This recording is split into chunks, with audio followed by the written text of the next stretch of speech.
We don't have all the facts, but we do know that, once again, innocent people were killed in part because someone who wanted to inflict harm had no trouble getting their hands on a gun.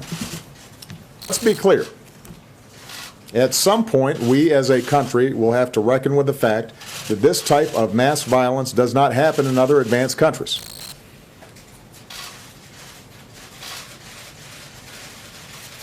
It doesn't happen in other places with this kind of frequency.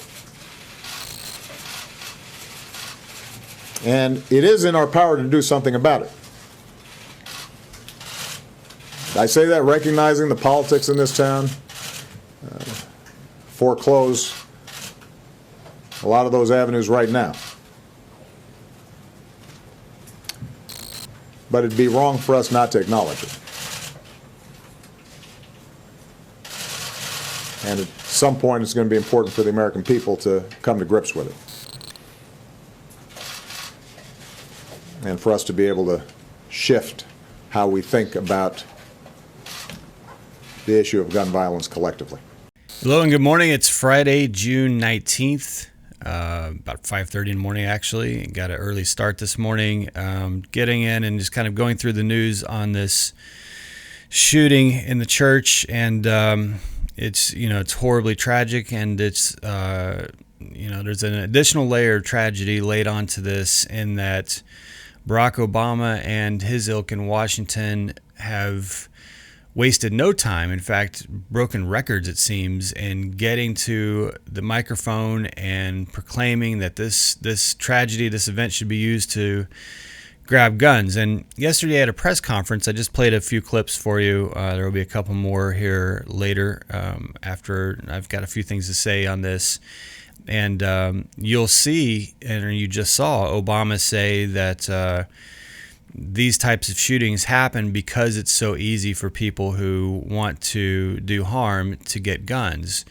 He also said that no other country has this type of violence, and pretty much said that the only reason this type of violence happens is because of the Second Amendment. I mean, that's basically what he's saying. He's saying that it doesn't happen in any other country. It doesn't happen in any other place. It only happens here in America because of the Second Amendment. Because people have a right to get a gun, and therefore, because they have the right, they can go and perform violent crimes, and that needs to be changed. One thing that you didn't hear in that speech is the mention of Obama's hometown, which is where I am right now. I'm downtown Chicago. I live in downtown Chicago. I live in a high-rise in downtown Chicago, and there was no mention of Chicago. Now, I know that you all, if you're watching this, then you're probably somewhat informed. I can make some assumptions there. I think our audience has a good grasp of reality as opposed to the audiences of CNN and MSNBC and all the corporate-owned propaganda outlets. So I'm going to assume that you already know quite a bit about Chicago, but being a Chicagoan, I'll just kind of fill you in on this. And I actually have I've bounced around a lot over the last couple of years as far as where I live because of what my wife does and what I do in terms of work.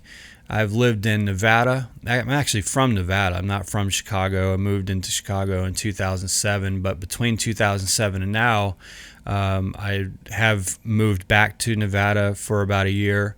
Lived in Las Vegas for a year. I'm actually from Reno, Nevada, so I'm from northern Nevada. And also lived in Virginia for almost 2 years. So I've kind of lived in, a wide range of gun laws. In Nevada, open carry state, very easy, or at least at one time was very easy. I'm not sure exactly how the gun laws have changed now, but Nevada is a pretty good gun state. Virginia is a great gun state.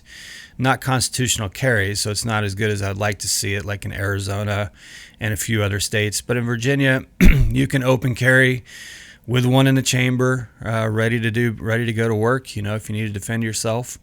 And I did open carry in Virginia often, not really because I wanted to show off or anything, but because I carry a rather large handgun. Carry 40 caliber Glock And with that size of handgun, I just always found that it was challenging to carry it concealed, so it was more comfortable for me to carry it open. So I've been in places. I have a Virginia concealed carry license permit, which is good in a lot of states. So, I'm very familiar with a wide range of gun laws, and let me tell you how bad it is in Illinois, specifically Chicago. It's not as bad as it used to be in Illinois just because of court rulings. But if you, let's say that you are a Virginia resident and you are coming to visit someone in Chicago for more than 24 hours, if that is the case and you have a firearm, you literally cannot practice your Second Amendment right. Your Second Amendment right is void because Illinois does not allow non-residents who don't have a FOID card, which is a firearms owner identification card. So you would have to have an Illinois driver's license and a FOID card, which basically means permission from the state to be able to have a firearm in the state of Illinois for more than 24 hours. That's how the courts rule that is allowing American citizens to practice their Second Amendment rights while in Illinois is beyond me. So even just statewide, there is an extraordinary violation of Second Amendment rights on a daily basis. Even if you're in Illinois, like I said, you have to have a FOID card, so you have to go to the government for permission to even own a firearm. And even in that scenario, you have to have your firearm unless you have a concealed carry permit, which is not really that easy in Illinois compared to Virginia. And I'm opposed to concealed carry permits anyway. I think they're a violation of the Second Amendment. The Second Amendment doesn't say anywhere that you have to go and pay a tax to get permission to carry a firearm and defend yourself. It says you have a right to keep and bear arms, and it shall not be infringed. But at least in Virginia, it was relatively easy. And Virginia is a shall issue state, so they can't really say, well, we don't think that you have a reason. They have to issue you the permit, provided that you pass a background check. So here in Illinois, it's quite a process. It's not like you go through a couple hours to prove that you can handle a firearm and that you know the basics of the laws. In Illinois, you've got like a couple days worth of classes.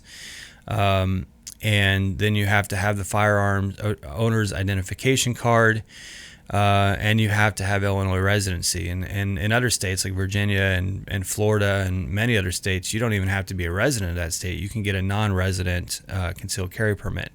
So just statewide, Illinois is not a friend to the Second Amendment. But in Chicago, it would be hard to find a business or a facility, public or private facility in the city of Chicago that doesn't have a no firearms. In fact, there's apartment buildings that I walk in front of every morning when I walk to work that have signs that say no firearms. And these are residences that have determined that of the 500 or more people who live in these high rises, no one can have a firearm in their apartments. So Chicago the gun laws here they're just stupid.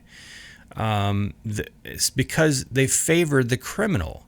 If you're not a criminal, then the state and the government and the city works against you in terms of being able to defend yourself. If you're a criminal, you don't care anything about the laws. You're going to go get a firearm, and you can easily get a firearm as a criminal, and you're going to do harm. There's nothing that's going to stop you. And if you can't get a firearm, then you'll go get a machete, or you'll go get some other weapon, or a baseball bat, or a knife. There's stabbings all the time in Chicago. But Obama didn't bring that up in his speech. He basically says this kid who is on antidepressants or whatever drugs that he was on was only able to do that because he had a Second Amendment right. And that's just absurd. And I want to get you to some Chicago stats because, as I said, this is a word that you didn't hear Obama say in his press conference. June, just for the month of June. Actually, let me start with the week to date. I'm looking at some stats here. For the week in progress, June 14th through June 20th, here in Chicago, there were 8 people shot and killed. That's over the last 6 days. There were 30 people shot and wounded. There were 38 total shot. And of those shot, total homicides are, this isn't just shootings, but total homicides in Chicago in the past 6 days are 9. That's more than a homicide a day. June to date, shot and killed is 27. Shot and wounded, 131. Total shot, 158. Total homicides, 29. Year to date here in Chicago, shot and killed, 173. Shot and wounded, 976. Total shot over 1,000. It's 1,149. Total homicides, 201. Think about that for a minute.